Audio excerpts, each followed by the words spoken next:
Hello everyone. आज है 18 फरवरी और आज इस वीडियो में हम बात करने जा रहे हैं वोडाफोन आइडिया के बारे में। देखिए, वोडाफोन आइडिया के बारे में अगर हम देखें तो काफी नेगेटिव चीजें सामने आ रही है इस कंपनी को लेकर, इस कंपनी के स्टॉक प्राइस को लेकर, इसके फ्यूचर टारगेट्स को लेकर। वीडियो में हम डिस्कस करेंगे कि ₹11.5 का ये शेयर खरीदने के लिहाज से कितना सही रहेगा और यहाँ पर खरीदारी का मौका इस प्राइस के ऊपर बनता है कि नहीं, उसके बारे में हम यहाँ पर डिस्कस करेंगे। लेकिन उससे पहले अगर आपने अभी तक चैनल को सब्सक्राइब नहीं किया है तो प्लीज अभी इसे सब्सक्राइब कर लीजिए, क्योंकि आगे भी बहुत सारे वीडियोस हैं जो आपको काफी ज्यादा हेल्प करेंगे। उसके साथ साथ अगर आपने अभी तक मेरे टेलीग्राम चैनल को सब्सक्राइब नहीं किया तो उसको भी सब्सक्राइब करना मत भूलिएगा, लिंक आपको डिस्क्रिप्शन में मिल जाएगा। तो बात करते हैं वोडाफोन आइडिया की। ₹11.55 का ये शेयर है। आज भी यहाँ पर तकरीबन तकरीबन 3% की गिरावट है।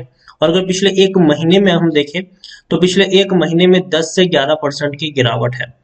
आप देखिए, ₹13.35 से टूटकर शेयर नीचे आया, ₹11.24 तक पहुंचा। फिर एक तेजी जरूर आई नतीजे आने से पहले की एक रैली थी, तकरीबन ₹13 के आसपास शेयर पहुंचा। लेकिन उसके बाद नतीजे के बाद अगर हम देखें तो एक डाउन ट्रेड बन रही है। और अभी हाल फिलहाल में ही मैंने इसके ऊपर वीडियो बनाया था और मैंने कहा था कि यहाँ पर आप खरीदारी करने के लिहाज से आपको थोड़ा सा चौकन्ना रहना है। यहाँ पर इस प्राइस पे खरीदारी करने की मेरी सलाह नहीं थी। और वीडियो में हम ये भी डिस्कस करेंगे कि किस प्राइस पे आप यहाँ पर खरीदारी कर सकते हैं। आप देखिए, पिछले एक साल में अगर हम देखने जाए तो पिछले एक साल में वोडाफोन आइडिया के शेयर में तकरीबन तकरीबन 280% का ग्रोथ आया है।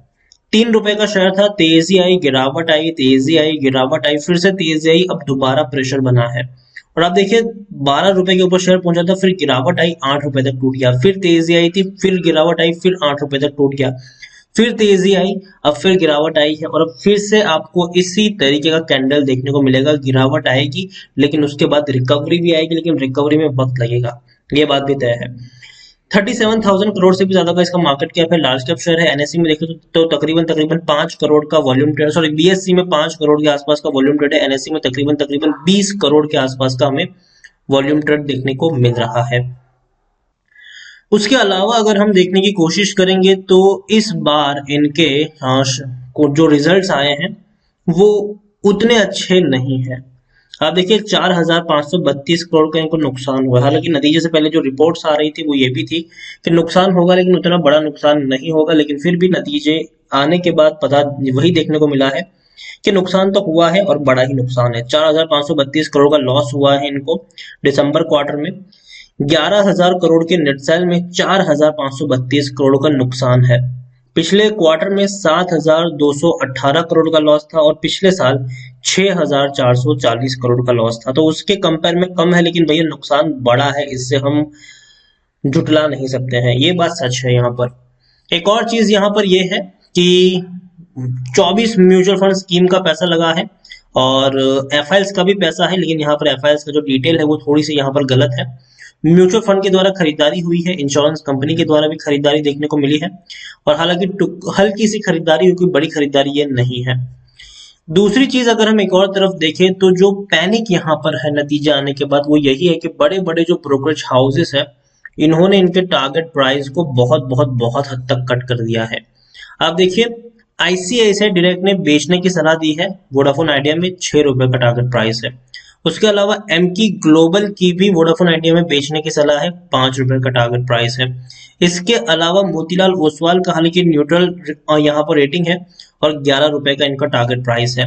गोल्डमैन सैच्स ने तो भैया बहुत ही कम टारगेट इनका दिया हुआ है। अगर मैं आपको ठीक से दिखाने की कोशिश करूं तो गोल्डमैन सैच्स एक बहुत बड़ी ब्रोकरेज हाउस है और उनकी बेचने की रेटिंग है और ₹3.20 का टारगेट प्राइस है। ₹3 तक का टारगेट प्राइस गोल्डमैन सैच्स के द्वारा दिया गया है। क्रेडिट सूज की बात करें तो उनकी भी अंडर परफॉर्म की रेटिंग है और ₹6 का टारगेट प्राइस है। आईसीआईसीआई सिक्योरिटी, जैसे कि मैंने आपको बताया, ₹6 का टारगेट प्राइस इनका भी देखने को मिल रहा है। एमकी ग्लोबल ₹5, जेएम फाइनेंशियल की भी बेचने की रेटिंग है, ₹7 का टारगेट प्राइस है। एमओएसएल मोतीलाल ओसवाल की अगर हम बात करने जाए तो ₹11 का टारगेट प्राइस इनका भी देखने को मिल रहा है। उसके अलावा हम देखने की कोशिश करने जाए तो काफी कम टारगेट प्राइस हमें देखने को मिल रहे हैं इन सब के। और कहीं ना कहीं ये एक पॉजिटिव साइन तो बिल्कुल भी नहीं है इस कंपनी के लिए। जो बाकी अगर हम बाकी सारे ब्रोकरेज हाउस अगर हम मिलाते हैं तो जो एवरेज टारगेट प्राइस निकल कर आता है वो ₹7 के करीब का है। हालांकि खरीदारी की सलाह भी है कुछ लोगों की। एक ही ब्रोकरेज हाउस है जिनकी खरीदारी की सलाह है, वो है अंबित कैपिटल। 15 रुपए का टारगेट प्राइस उनके द्वारा दिया गया है।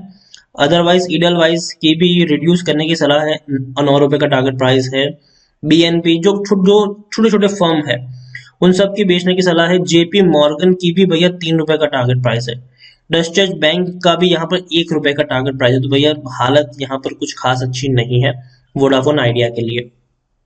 और जो सबसे बड़ी दिक्कत वोडाफोन आइडिया के लिए साबित हुई है वो यही है कि उनका जो जिस तरीके से इनके यूजर्स इनको छोड़ के जा रहे हैं वो एक नेगेटिव साइन है इनके लिए। जैसे कि एयरटेल और जियो में काफी लोग स्विच कर रहे हैं और ये इनके लिए एक अच्छी खबर नहीं है।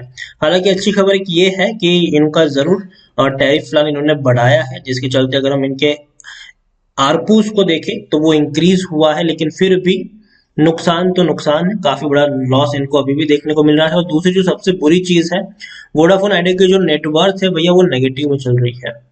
अब देखिए Vodafone idea has a negative net worth 43,474 crore in September and.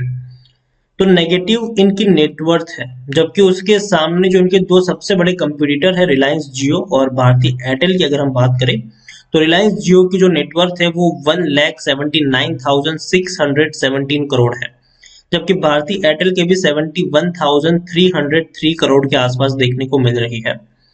तो आप इसी से समझ सकते हो कि नेटवर्थ में अगर हम देखने की कोशिश करें जो कंपटीटर्स है वो कई आगे है और वोडाफोन आइडिया उनसे बहुत पीछे है। और इवन पीछे ही नहीं, अब माइनस में है भैया, नेगेटिव में है। ये 43,000 नेगेटिव चल रही है भाई इनकी नेटवर्थ। तो ये एक अच्छी बात यहाँ पर नहीं है।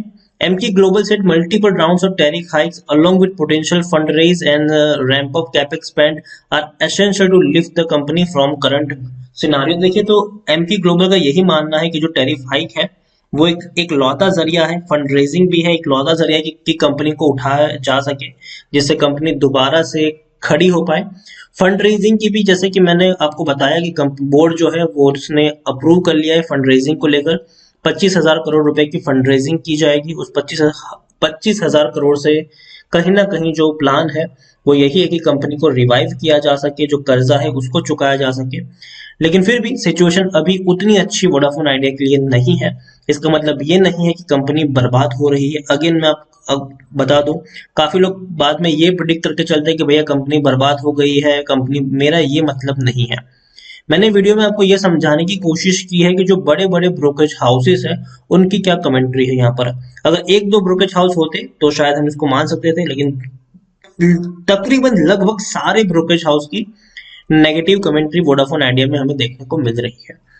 तो वोडाफोन आइडिया में आपको डाउन ट्रेड देखने को मिल सकती है शॉर्ट टर्म के लिए। टेक्निकल रेटिंग भी कुछ खास अच्छी नहीं है, न्यूट्रल रेटिंग है इनकी और नतीजे भी अच्छे नहीं है। According to Moneycontrol user 83% लोग खरीदने की सलाह दे रहे हैं, 2% लोग होल्ड करने के बाद 15% लोग आपको बेचने की सलाह यहाँ पर दे रहे हैं।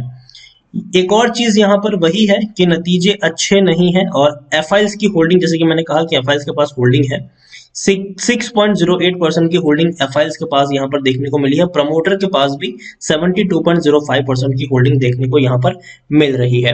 1.39% की होल्डिंग डीएल्स यहाँ पर ओन करते हैं और बाकी की जो होल्डिंग है वो पब्लिक यहाँ पर पब्लिक के पास है।